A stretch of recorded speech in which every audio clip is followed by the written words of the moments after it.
लोकतंत्रात्मक democratic शब्द का अर्थ। लोकतांत्रिक व्यवस्था से अभिप्राय है शासन संचालन की शक्ति संप्रभुता भारत की जनता में निहित है। लोकतंत्र एक प्रक्रियागत प्रणाली है जिसमें नवीन आयाम जुड़ते चले जाते हैं और व्यवस्था को अधिक जीवंत बनाते हैं।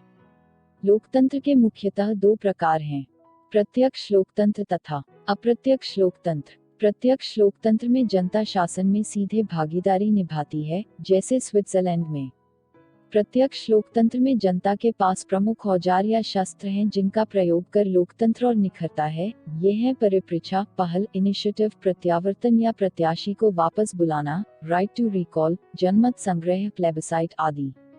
भारतीय संविधान द्वारा संसदीय लोकतंत्र को अपनाया गया है, जिसमें कार्यकारिणी अर्थात मंत्रिपरिषद अपने समस्त कार्यों के लिए विधायिका के प्रति उत्तरदायी एवं जवाबदेह होती है। संविधान की प्रस्तावना में लिखित लोकतांत्रिक शब्द में न केवल राजनीतिक लोकतंत्र शामिल है, बल्कि सामाजिक व आर्थिक लोकतंत्र को भी शामिल किया गया है। डॉक्टर अंबेडकर ने संविधान सभा में दिए भाषण में कहा था कि राजनीतिक लोकतंत्र तब तक स्थायी नहीं बन सकता जब तक कि उसके मूल में सामाजिक लोकतंत्र नहीं हो। गणराज्य, रिपब्लिक शब्द का अर्थ। एक गणतंत्र अथवा गणराज्य में राज्य का प्रमुख परोक्ष रूप से लोगों द्वारा निर्वाचित व्यक्ति होता है। भारत का राष्ट्रपति लोगों द्वारा परोक्ष रूप से चुना जाता है तथा मंत्रिपरिषद की सहायता से देश के शासन को संचालित करता है।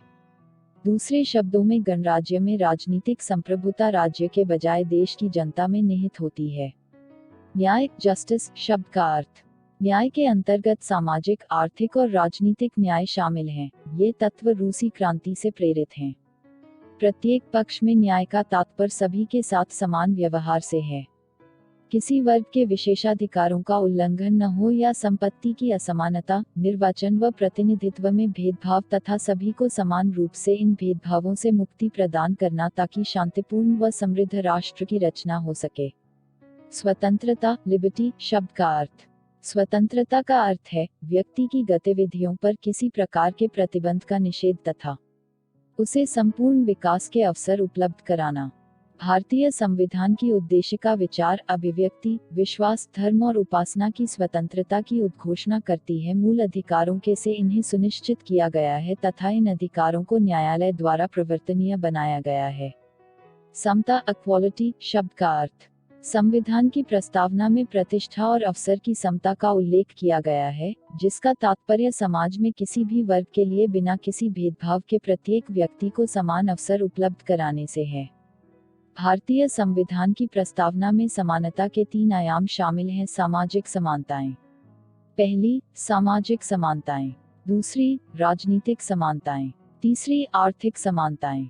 भारतीय संविधान की प्रस्तावना में प्रतिष्ठा व अवसर की समानता की बात की गई है, जिसके अनुसार देश का प्रत्येक नागरिक विधिक रूप से लिंग, वंश, जाति, धर्म आदि के भेदभाव से दूर संविधान के समक्ष समान है। उनसे लोक नियोजन में भी इस आधार पर भेदभाव नहीं किया जा सकता और न ही सार्वजनिक स्थानों पर। उदाहरण, अनुच्छेद 14, 15, 16, 17, 18। बंधुत्व, फ्रेटर्निटी शब्द का अर्थ। बंधुत्व का अर्थ है सभी नागरिकों के बीच एक होने के भाव को जागृत करना और सर्वमान्य भाईचारे का विकास करना।